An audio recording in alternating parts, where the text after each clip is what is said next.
It's really my great pleasure to welcome and introduce our two speakers and guests this afternoon or evening, depending upon where you're located. Firstly, Einat Wilf, and I'm just going to actually read from the blurbs that they have on the back of their book, is a former Israeli politician who served as a member of Knesset for Independence and the Labor Party. She is one of Israel's leading public officials. I would also point out that I know Einat personally from having been on other panels with her. I shouldn't say it, that's really an ultimate statement. I have always enjoyed listening to her. She has an ability to provide intelligent perspective on whatever the subject is. I also noted, Einat, you graduated from Harvard, a school in Paris, and the University of Cambridge. So, those credentials are pretty amazing. Adi Schwartz is also an Israeli researcher and author. His work focuses on the Arab-Israeli conflict and Israeli history and current affairs. He's also an expert not only about the Palestinian refugee problem, but also the history of Jews from Arab countries. Both these people have tremendous scholarly and real-life credentials that make them perfect. A little bit of kind of blatant favoritism is I'm going to tell you that of all the books I've ever read about Israel, their book, The War of Return, was probably one of the most clarifying and interesting books about a complicated subject that most of us have just taken for granted. So the reframing of the language that has been used about this subject has been so interesting to me, both in terms of history and what they're suggesting. So welcome both, and thank you for joining us, those of us on the East Coast and others perhaps throughout the country and the world. So I'm going to start with the basic issue, which is, why did you write this book? Obviously it has some history, and obviously it also became an area of fascination for you. So what was the background for it? So thank you for having us, and thank you for those kind words on the book. Many, many months ago, we were planning to come to the 92nd Street Y, and this is, I guess, the next best thing. So thank you for having us digitally. We will both have you back in person. Oh, let's hope soon that we can do that. God willing. So a bit about the background. I mean, I think by now I've devoted, Adi as well, about a decade to this topic. And the question really is why? Why did I decide that it's worth this effort to write about it, to speak about it, to write a book? And it really touches about one of the key ideas in my experiences growing up in Israel. When I grew up in Israel as a young adult in the 80s, in the 90s, I was a member of the Labor Party. I was socially part of the Israeli left, of the Israeli peace camp.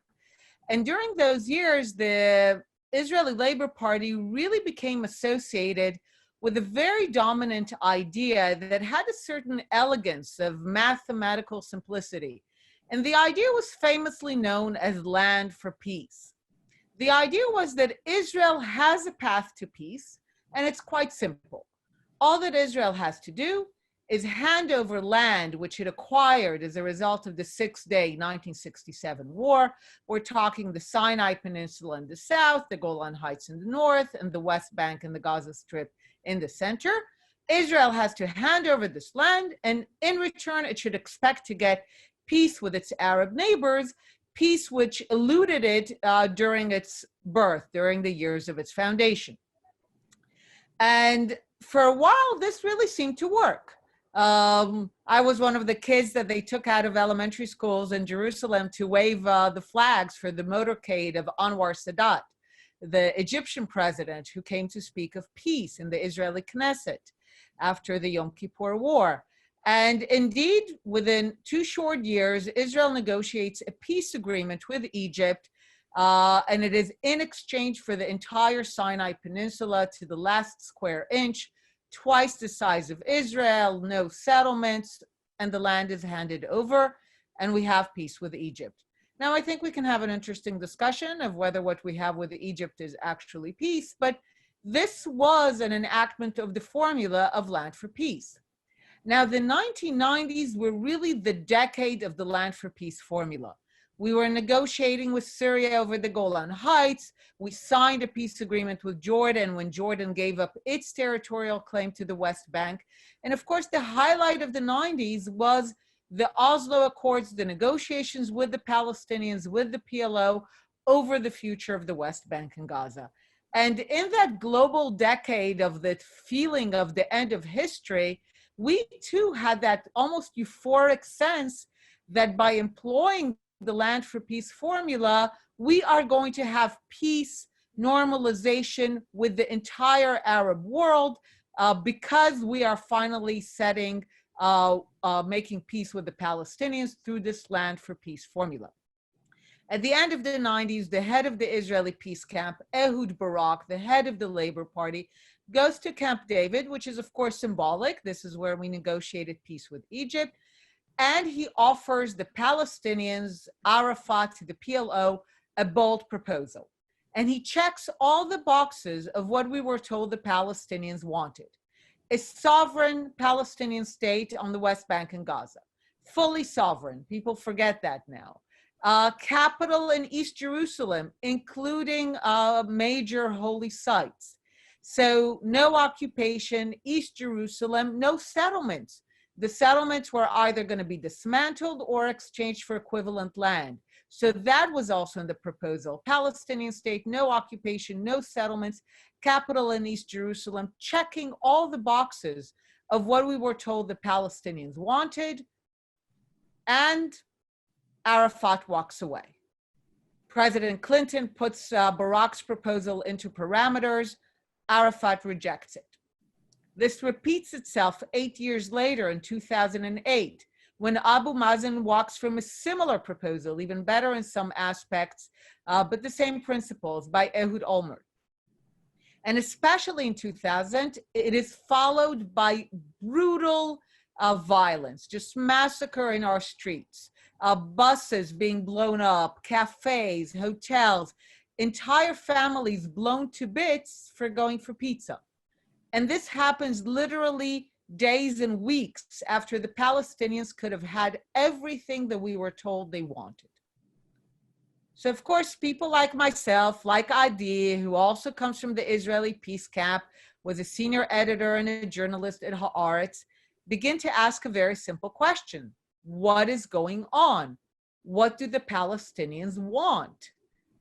And what we realized, and this is the basis for our book, is that it was hiding in plain sight.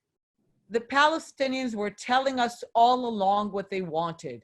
We either didn't take it seriously or didn't listen. They said they wanted this thing that they call the right of return, which, as we discuss in the book, is neither a right nor a return, but just so we understand from their perspective, it means that millions of Palestinians who are descendants of the Palestinians who were displaced by the war of 1948 have a right that breaches Israeli sovereignty to settle inside Israel. And the numbers are such, of course, that if the right of return is exercised, Israel is transformed into an Arab state with a Jewish minority. And we realized that for the Palestinians, the right of return is far more important than ending the occupation or the settlement or having a Palestinian state in the West Bank and Gaza. And that if having such a state means they have to forgo what they believe is their sacred right, then they prefer to forgo the state and keep fighting for the right. And this is the basis for our book. So that brings us up to the present in terms of the writing of the book. Adi, let me ask you the question. You know, one of the things that I think becomes clear in this book, and I was just looking at the table of contents, the different levels that this battle has gone through: waging war, demanding return, rejecting immigration, wielding terror, negotiating peace, and so on. That the UNRWA, right? The UN Relief and Works Agency was so much a part of the issue. Let me start kind of where Einat was talking about, is the way that the counting of refugees, way the registering of refugees, is it different in Israel than it has been in other places that the UN has done refugee work? Is that part of the problem? Yes, certainly. So UNRWA was created right after the war ended in 1949. And in the beginning, it was considered to be, or everybody thought, the Americans especially and the British, that it is a temporary agency. And the definition of who counts to be a Palestine refugee was an operational one, not a legal one, but an operational one. They thought that people needed help. At that time, they were right. This is 1949, the end of the war. You have some people displaced, sleeping in tents, along the roads, hungry. So there was a real humanitarian aid at that time. And they were less interested in legalistic issues than in simple operational issues. So the original definition of a Palestine refugee is very different from what has become the international recognized definition of refugee, which came a year later in 1951, when the International Convention on Refugees was developed.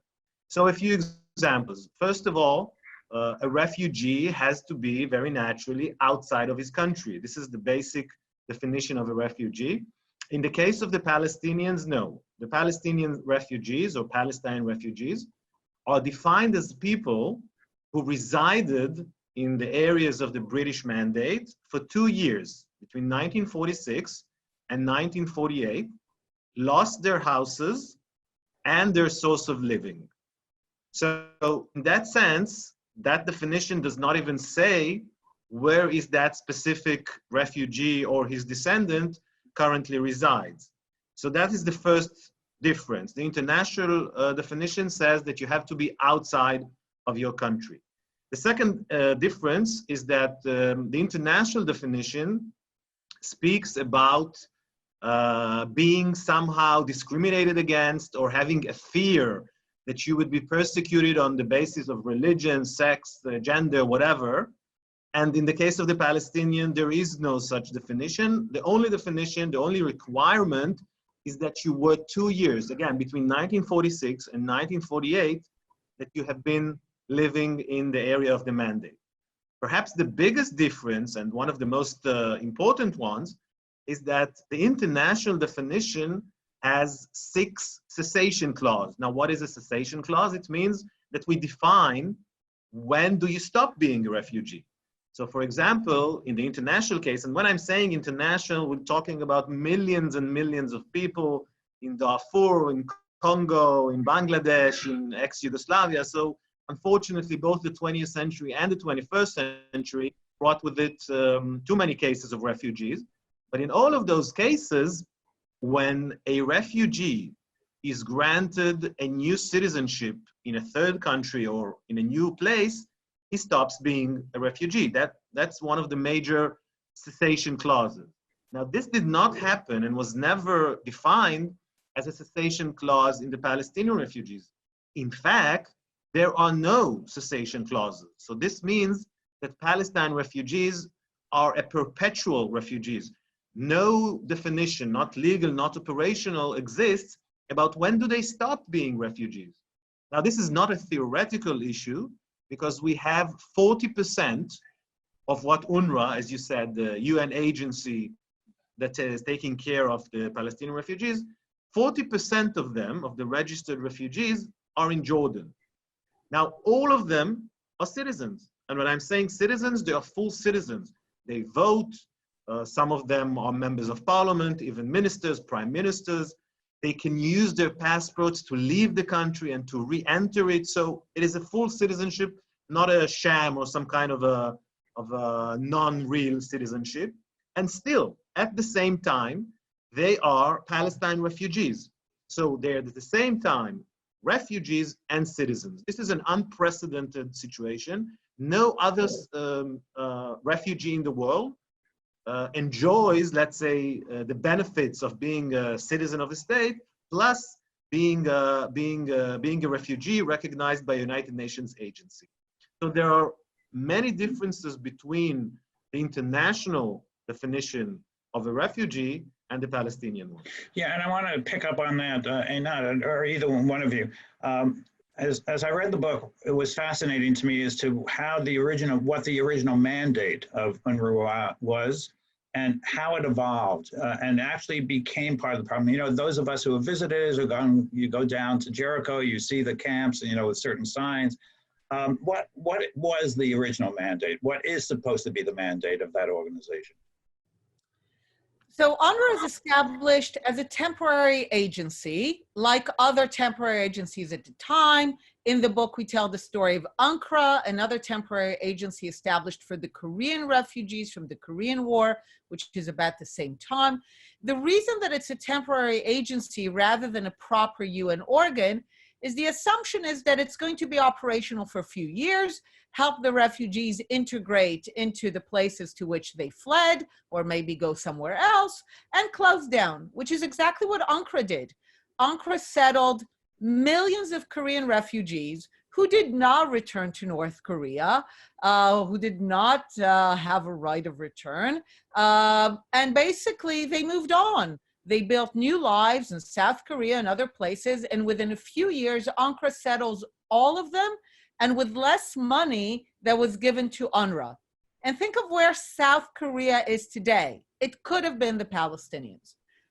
But the Palestinians, unlike the Koreans, refuse any form of integration or resettlement or anything that would basically close the file on the War of 1948. As far as they're concerned, the file must remain open and the war is ongoing. Well, it's interesting that you tell the story in the book of Ms. Musa Alami. I think that's how it's pronounced. It would be in 1949. In a way, that story became, for me, a metaphor of the issue. So can you just relate the story for those people who are listening? Adi? So one of the stories that we tell in the book is indeed the story of Musa Alami, who was a senior member of the Husseini family, one of the most famous families in the Palestinian society. He studied law in England before, in the 30s or even before. He was the highest ranking Palestinian official in the organization, in the mandate, in the British mandate. And a very nationalist Palestinian. So in the 40s, for example, he led the push to try to convince the British not to leave the area.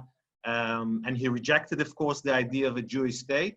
But when the war ended in 1949, he saw all those Palestinians who were refugees, and he thought that he could help them.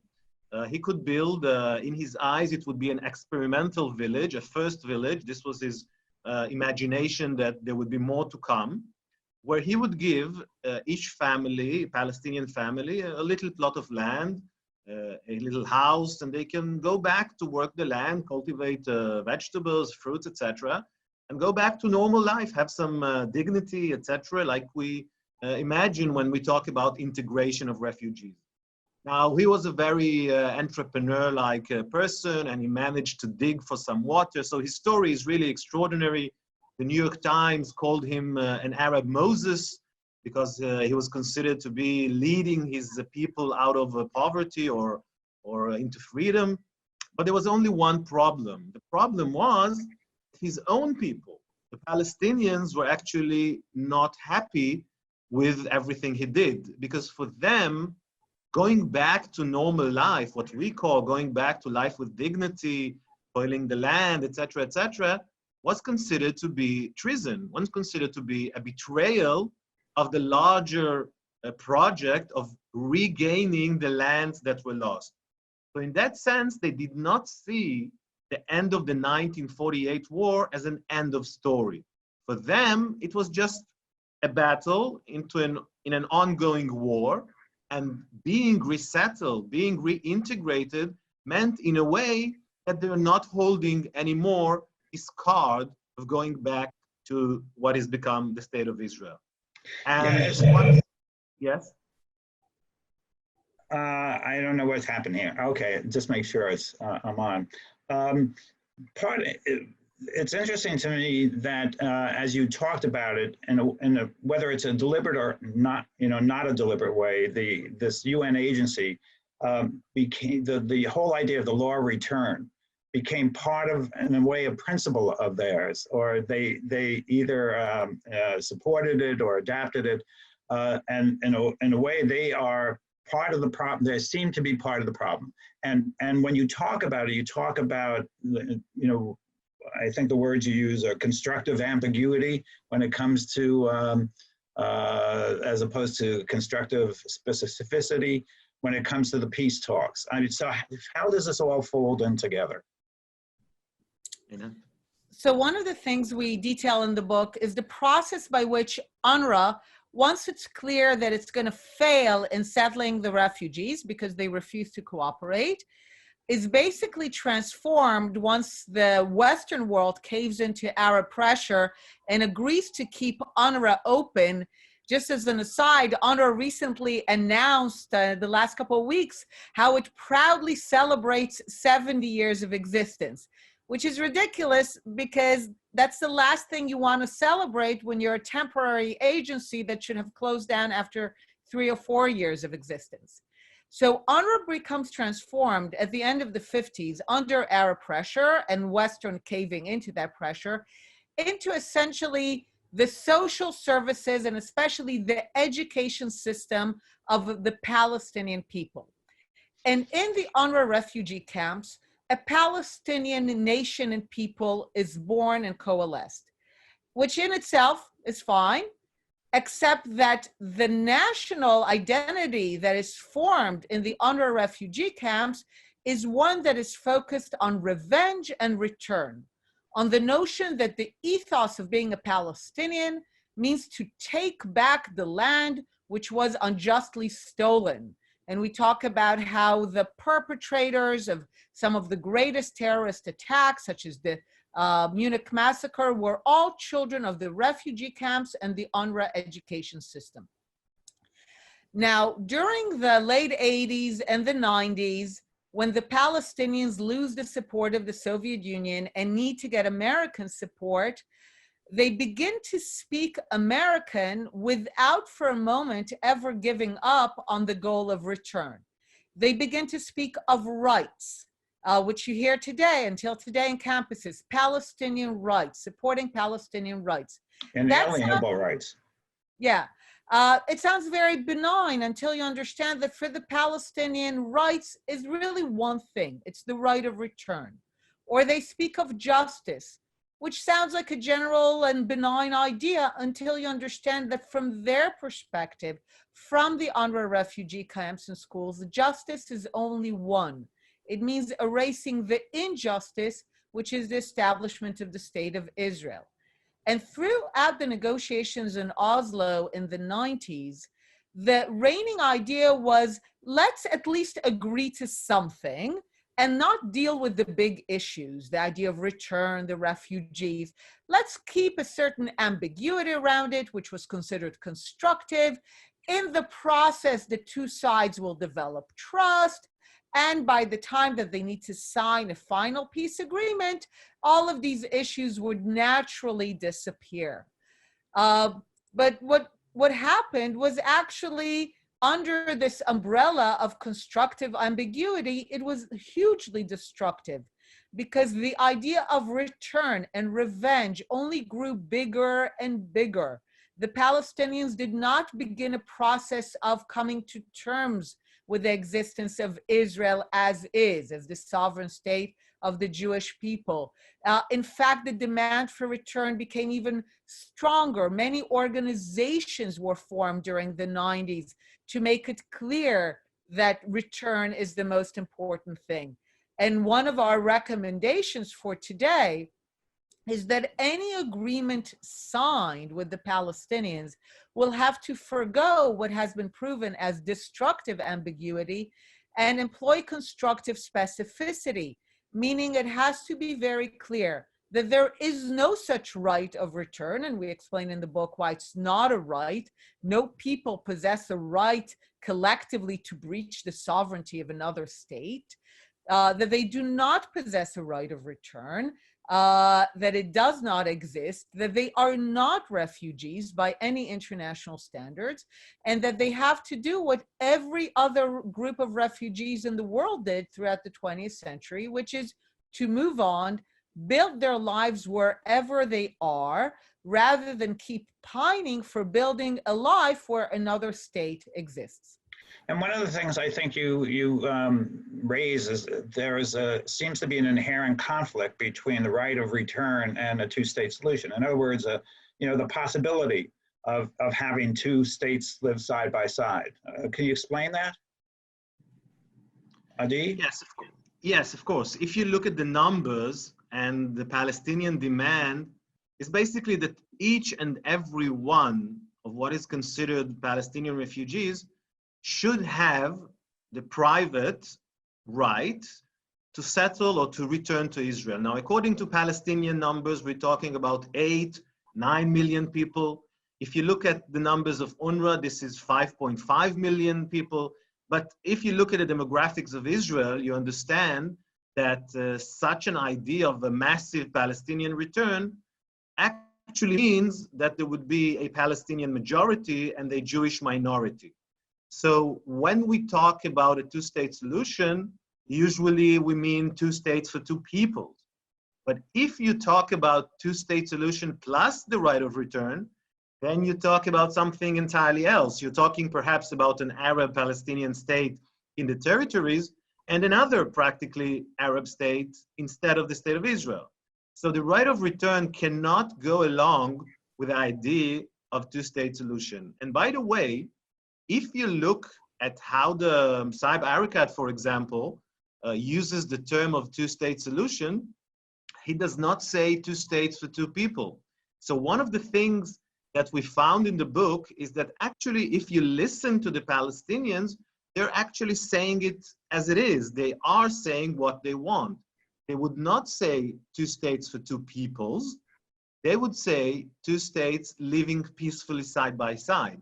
Now, this is not the same, because when you say two states for two peoples, you actually recognize that there's another people, the Jewish people, right next to you. Whereas if you just generally say that these two states will live peacefully side by side, then you'd say nothing about their identity and about which nation state they represent. So yes, of course, yes? No, but another part of the ambiguity, I think, as I understood it from the book, is that what exactly the right of return means. Does it mean return to Israel, or does it mean much more specifically the return to the house that I left? So for the Palestinians, the whole idea of a right of return, and again, we emphasize in the book how unique it is that there is no right of return into another sovereign state. You mentioned, by the way, the law of return, which is Israel's immigration law. Israel's immigration law is a normal immigration law that every state has. Pretty much the fundamental idea of every sovereign state is that it controls its borders, that it has the right to determine who enters its borders, and it has the right to determine who becomes a citizen and what's the process to become a citizen. And there's not a single country in the world that has open borders and anyone can be a citizen policy. Every nation state has borders where it decides who can enter and who can be naturalized. And of course, this means that every nation state privileges certain groups or certain criteria in the process of naturalization. If the Palestinians wanted to have a sovereign state where they can enact their own law of immigration, which will privilege Palestinians, they could have had it a while ago, certainly in 2000. The Clinton parameters offered the Palestinians a sovereign state in the West Bank and Gaza, where all Palestinian refugees and their descendants can return to that Palestinian state.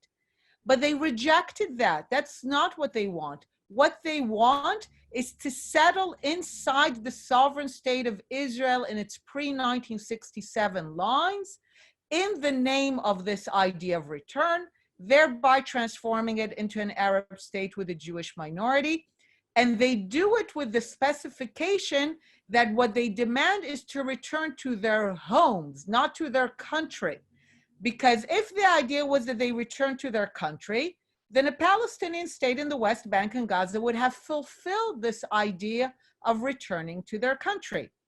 But by insisting on the formula of to their homes, which again is an unparalleled formula, they are saying, we don't want a Palestinian state in the West Bank and Gaza to which we will immigrate in the name of return.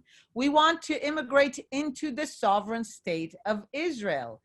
And just so we understand where this absurdity really emerges, within the West Bank and Gaza, under the Palestinian Authority and Hamas, live the other 40% of the Palestinian refugees. We said 40% are citizens of Jordan.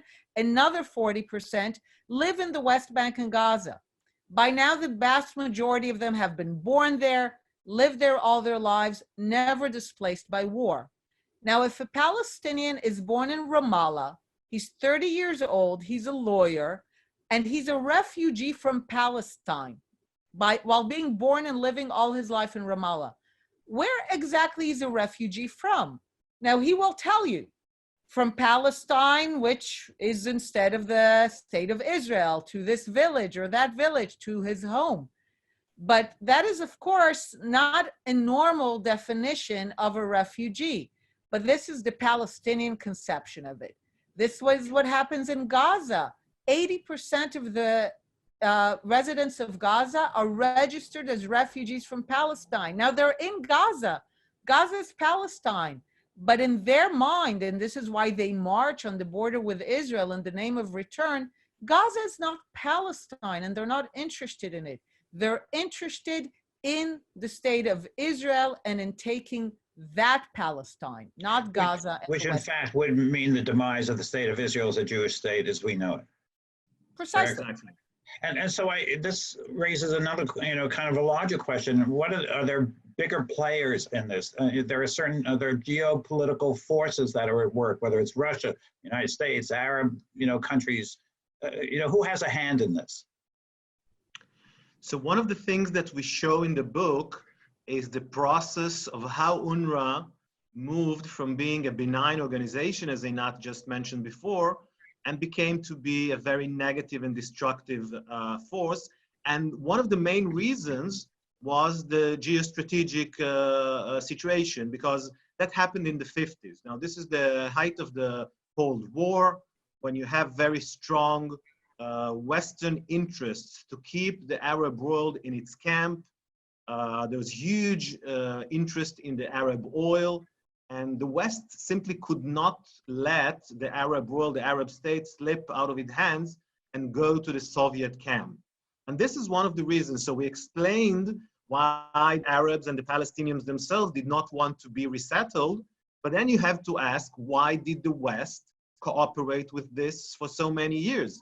So this is the answer. The answer is simply that for the West, it was not that important in the bigger picture of keeping the Arab world in their camp. So we describe a situation where in 1959, despite Americans being aware of the fact that UNRWA is doing nothing good, we found documents and cables running back to Washington, to the State Department, of local American diplomats saying, listen guys, this UNRWA is doing nothing good. And this is from 1952.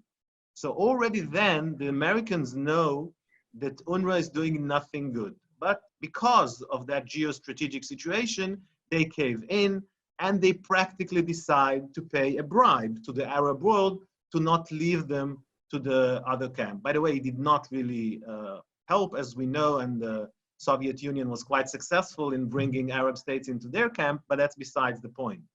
What's interesting to note is that today the situation changed dramatically. There is no Cold War. There is no Soviet Union. The importance of the Arab oil is much less. There is no Arab League in the sense of the 50s. You cannot talk about a united and strong Arab world that has a very strong voice. And I think that the West should go back to square one and start asking itself what the real interest. And the interest is clear, perpetuating the refugee problem, and they grew from 700,000 to 5.5 million. That was certainly not the interest of the West. If we keep up this pace, we'll have 6, 7, and perhaps 10 million in the near future. So this is certainly not the interest of the West. And nowadays, there isn't that much of a counter interest that were apparent in the 50s. On the contrary, if you look today at the Arab world, if you listen to them, what's been called usually moderate Sunni Arab countries, such as the Gulf countries, Saudi Arabia, perhaps even Egypt and Jordan, you would find very different music, very different tone than in the 50s. In fact, they are looking to cooperate with the state of Israel. So this is a positive aspect of the conflict. The changing of the geostrategic landscape, we think, could really lead to minimizing this problem of refugees and going back to normal. I mean, using international standards and, in fact, international common sense when the world treats the Palestinians. And would there be a way of detaching the right of return from continuing aid to the refugees in terms of food, education, and so on? Would that be a possibility? Of course, and the book ends with some specific policy proposals. First of all, we need to understand that while the idea of the right of return and the idea that millions of Palestinians are still refugees from Palestine and from the war of 1948 is big and encompasses millions, in reality, the problem is very small. As we said, the 2.2 million who live in Jordan are now refugees. The 2.2 who live in the West Bank and Gaza are now refugees. They're all going to live their future where they are. They're not going to go anywhere, and this is where they need to build their future. The million who are registered in Syria and Lebanon, half and half, we show from data in the book, have long ago left Syria and Lebanon. So the numbers of those who would actually need some form of resettlement or integration, it's probably 100, 200,000. And those are the kind of numbers that the UN High Commissioner for Refugees, which is the actual UN organ dealing with all refugees in the world, can take care of. And we bring many examples of how they settle and resettle refugees from other conflicts throughout the 20th century and even the 21st. The aid that goes to the Palestinians is not really aid to refugees. It's basically funding the social system of, call it the Palestine state in waiting, the Palestine that wants to be from the river to the sea. UNRWA basically keeps alive the entire social system, the healthcare and especially the education system of that Palestine. And there's no reason for the West to fund that. It's not clear why the West should fund the social system. It's not about humanitarian aid. It's actually funding the social system of the Palestinian people as they wait to return into the sovereign state of Israel. So, of course, the West can decide that it wants to give money to the Palestinians. The West can decide that it can give money to whatever it wants. But the money that goes to UNRWA is not really for aid and assistance, as much as UNRWA likes to present it that way. The money keeps alive an organization, which, by the way, is run by Palestinians. It's 30,000 teachers and workers. It's run by Palestinians for Palestinians in order to keep the Palestinian ethos of return alive. And there's absolutely no need for the West to fund that. This is literally at cross purposes with the purpose of the West of achieving peace by means of a two-state solution. Whatever other assistance the West wants to give, it's more than welcome to, but also, as we show in the book, it can give the money to the Jordanian government to provide schooling and healthcare. It can give it to the Palestinian Authority. It can give it to the UNHCR. There are other bodies that can do the same thing without perpetuating this idea that Palestinians still, after 70 years, are refugees from a war that ended more than 70 years ago. So I'm going to take the liberty, right, since I'm the chair of this conversation, to ask maybe it's one question, probably two, that is going to demand your ability to prophesy. So, and they all happened in this last week, so I'm sure you've been thinking about it. The first is Mahmoud Abbas declaring that the PLO saw itself as released from all commitments to the United States and Israel. And the second is the whole discussion about annexation coming from Netanyahu and the government of Israel. What do you perceive as the impact of both these, just in terms of time-wise, interconnected announcements on the issue of the Palestinians and the right of return? And what do you foresee as, where is it all going right now? Solve our problem. So I'll just start by saying that I'm actually quite, in the last few days, bizarrely optimistic. I've been growing a little more optimistic in recent years because of changes in the Arab world. At the end of the day, the ability of the Palestinians to keep alive the idea of return was entirely a function of the West caving into Arab pressure. Because we bring a lot of examples of German refugees, Korean refugees, Hindus, Muslims.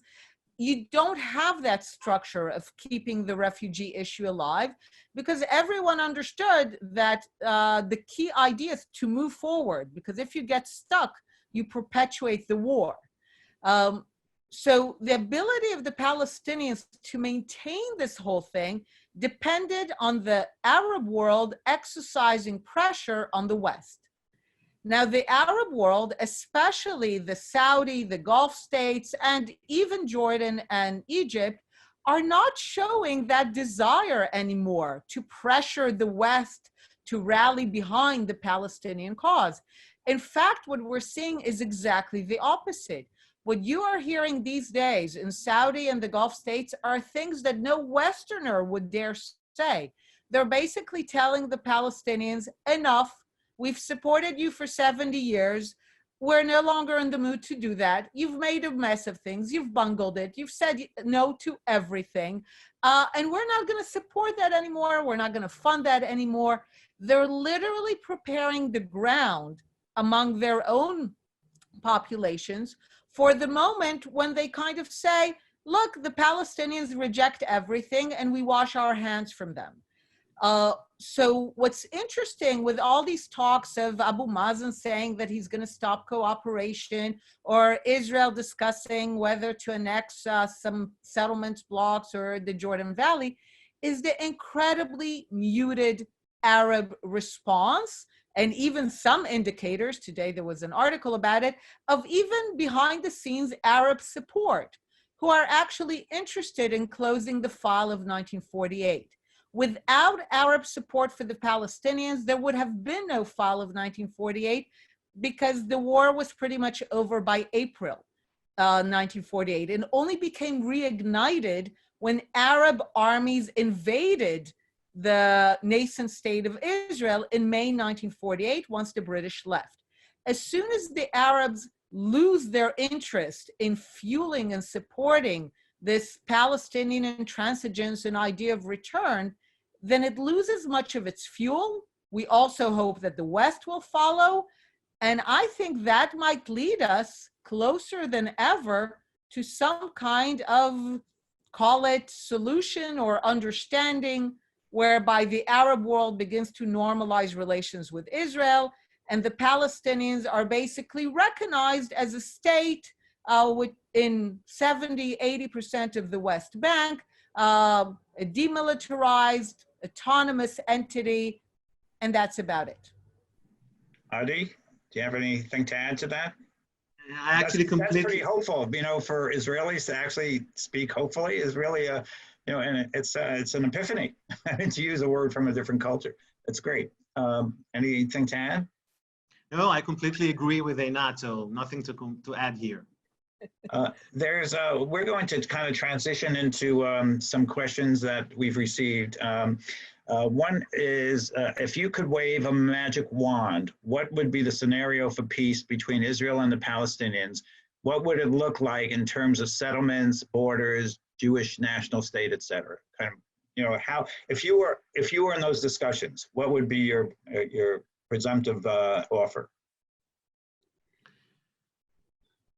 Do you want to start? Or I should say, and if you have something to add. So basically, my idea is as follows. In this piece of land, there are Jews and there are Arabs. And I assume that as much as Jews do not want to be controlled by Arabs, I assume that Arabs don't want to be controlled by Jews. So that was the whole idea behind some kind of a partition. Now, the borders are a technical issue. There were separate partition plans. We're not going back to history. But I think generally that self-rule and self-determination is a good idea. Now, if I can really use a magic stick, as the question said, first and foremost condition for that is to truly have a situation where this is an end of conflict situation. So not a state that will, I'm talking about a Palestinian state, that would be used as a launching pad to continue the war. If we're looking at an end of conflict situation, then I think that separating this land to two separate political entities should be a right idea. I think certainly that there should be a nation state for the Jews, and there certainly can be a nation state for the Palestinians. Where exactly the border should be, I think is of minor importance. I think we can talk about land swaps, we can talk about other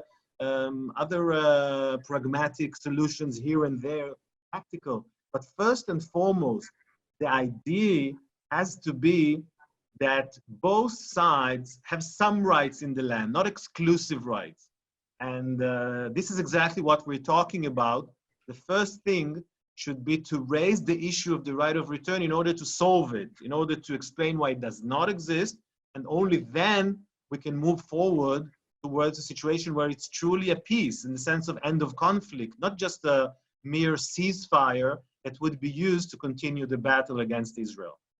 So do you see an emergence of leadership within the Palestinian community, whether it's the refugee community or, you know, the Palestinian, those who call themselves Palestinians, even though they've been in Israel since '48, that would be pursuing this kind of compromise and really to come to a solution and a treaty that could be enduring? Are there leaders who are coming to the fore? So the answer right now is unfortunately no. And one of the things that we detail in the book is that on the issue of return and the complete denial and rejection of the idea that the Jewish people as a people and a nation and a collective have the right to govern themselves in any part of the land, this is the broadest Palestinian consensus. There are no dissenting voices. You do not see even a minor op-ed by a minor journalist who says, look, why are we hung up on this return? We had good offers. There's never been like criticism saying, why did we walk away from perfectly good offers? We could have had a state. You don't see that. This is at the moment the Palestinian ethos. And the reason is, of course, is that it has been fed and fueled for 70 years in this direction. The magic wand that we propose, and in many ways that's the book, is we tell the story of a German leader, Willy Brandt, where the Germans after World War II, clearly no one had a lot of sympathy for them.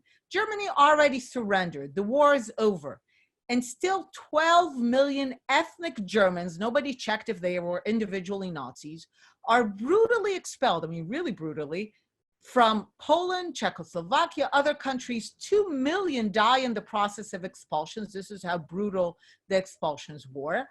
And they wanted to return. It's a natural sentiment. They wanted back the lands of Poland, the lands of Czechoslovakia. They wanted to go back to their homes. They established organizations. They lobbied, newspapers. Willy Brandt, who was the head of the opposition in the 60s, had a lot of sympathy for their cause. And yet, as leader of Germany, Chancellor of West Germany in 1970, he signs an agreement with Poland setting the border, the Oder-Neisse, as the final border of Germany and renouncing all claims to those lands. And when he does so, he gives a speech, a televised address to the German people and especially to the refugees. And our magic wand is we want a cut and paste of this Willy Brandt speech to a Palestinian leader. Because in that speech, he tells his people, it's over. The lands were gambled a long time ago. We will not get them back. There will not be return. This is not surrender, this is common sense. We need to look to the future rather than be stuck in the past. This is amazing, but it only happened under duress. It only happened because an entire generation, 25 years, Germany had zero sympathy and indulgence for the idea that those Germans should return to Poland or Czechoslovakia. So we believe that a Palestinian Willy Brandt, a leader who will finally sign an agreement with Israel and say it's over and we no longer demand those lands. And this is about looking to the future rather than being hung up about the past.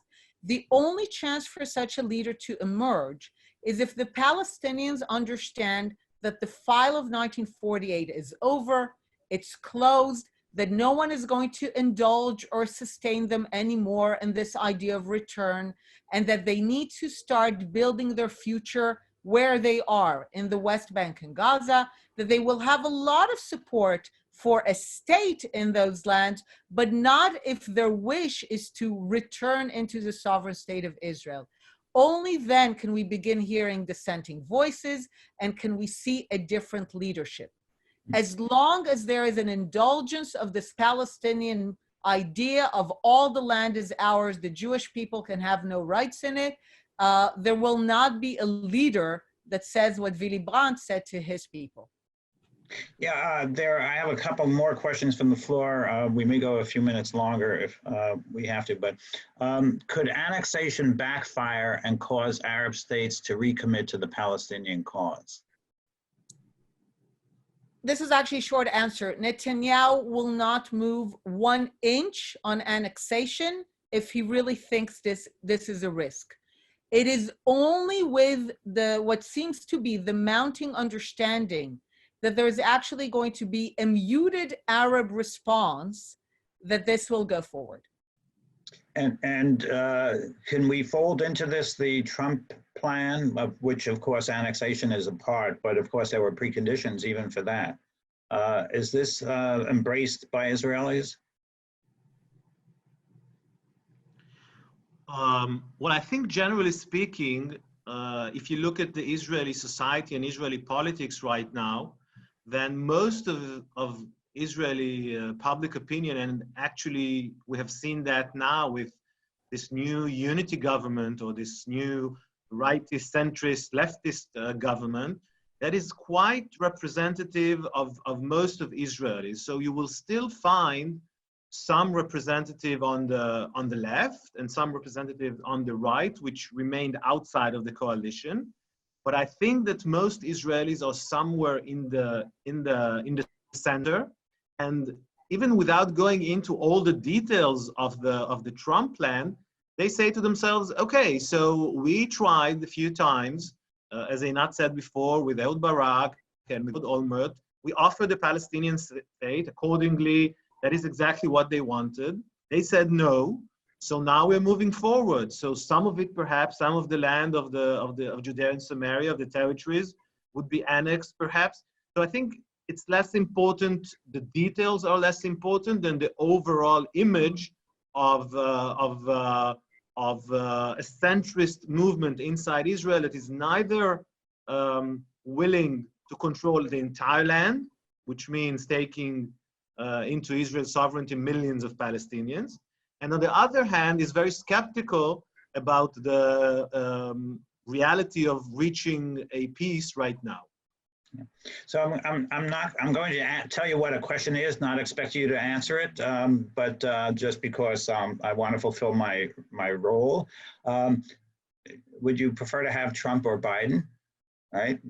Or is there something you can do to help Democrats kind of see that they should be supporting Israel to a greater extent than sometimes people think they are? Again, I just want you to know about the questions. If you want to answer them, of course, you'd be welcome. Another question was, when you talk about the West Bank and Gaza, are you really talking about the same people? I mean, is there a sufficient connection between the two that they'd be able to mediate together some solution? Well, I'll take perhaps the West Bank Gaza question, and then if you want to add the. Okay, so that's a very interesting question, because if you look at the West Bank and Gaza, there are many differences. First of all, one is a coastal area. The standard of living is different. The climate is different. If you look at the West Bank, it's a mountainous area. I mean, if you go back a few generations, you see that these people lived different lives, etc., etc. They come sometimes from different clans, so these are people of closer to Egypt. So there are sociological, economic differences, etc., etc. If you add to that in the last 72 years, these two areas are separated because since 1948, one is ruled by Jordan and the other was ruled by Egypt, etc., etc. Clearly, there are very big differences. However, you must remember that none of them consider himself to be Jewish. So they're still a member of different ethnicity, different religion. And in that sense, they're not very different. I mean, if you look at other countries in the region, then you'll see that some of them, not all of them, some of them are in any case are diversified in sense of ethnicity, etc. The diversification in other countries in the Arab world is much bigger. Here you don't have Shia, for example, you have only Sunni. So in the sense of how should this work, this is something that I think we should leave to the Palestinians themselves to sort out. But of course, there are very big differences between them. But I think that in that sense, we should leave them to sort their things out. Okay, and now you have the last say. So just to add to that, with all the differences, they're clearly united in their sense of the Palestinian cause. Whether it's the Hamas vision of an armed struggle to liberate Palestine, whether it's the West Bank vision of 2 states with return, they all share the same vision, which is between the river and the sea, there is no room for a sovereign state for the Jewish people. They differ in tactics of how to undo that violently via return, but they are of the same view in terms of the end vision of what does it mean to be a Palestinian. Now, in terms of Biden and Trump, Biden himself is a great friend of Israel. The deep concerns we have and people who are following American politics are trends and elements within the Democratic Party that seem to be dangerous to Israel, that adopt certain views of Israel even as evil, as Israel as the source of evil in the Middle East, who actually find it difficult to accept some of the descriptions we've had now of warming relations with the Arab world, of greater normalization, who refuse to accept the idea that Israel offered in good faith a Palestinian state in 2000, 2008, and always tell a story of Israeli malevolence. And even when Israel does something good, it's because behind it there are evil interests. So of course we are concerned with the rise of those elements, as we watched in quite horror, similar trend in the UK and the British Labour Party. And there is a concern about those voices growing stronger within the Democratic Party. If I know anything about politicians, is that we're simple creatures. We respond to incentives and we respond to pressures. So Biden personally might be a great and staunch supporter of Israel, but if the Democratic Party will become anti-Israel, his room to be a friend of Israel will be limited. And I think one of the things we hope to achieve with the book is that once people read the history once people read the facts, they will find it very difficult to hold on to the idea. I mean, people hold on to ideas in face of facts, you know, they're flat earthers, but I think they will find it very difficult to hold on to the idea that the reason we don't have peace is because Israel didn't try hard enough, is because Israel doesn't want it. And I think this really puts the issue where it should be. I think it has the potential for those who are serious and open-minded readers to flip the narrative, put it back in history, and show that at the end of the day, this is a conflict between a broad Arab world that for many decades viewed the Jewish sovereign presence in its midst as a historic aberration that needs to be corrected, and that peace will really come when the Arab world broadly, not to say that even the Muslim world broadly, will look at the Jewish people in their midst, look at them and say two simple words: welcome home. So I'm going to thank you. Our time is up. I would say that if certain elements of the Democratic Party begin to exert too much of a control, we have bigger problems than that. So Israel will just be one small part of it. So I'm going to be an unabashed publicist for you. The book is called The War of Return: How Western Indulgence of the Palestinian Dream Has Obstructed the Path to Peace. I don't think I have ever underlined more things in a book than I have in this, probably since I graduated college.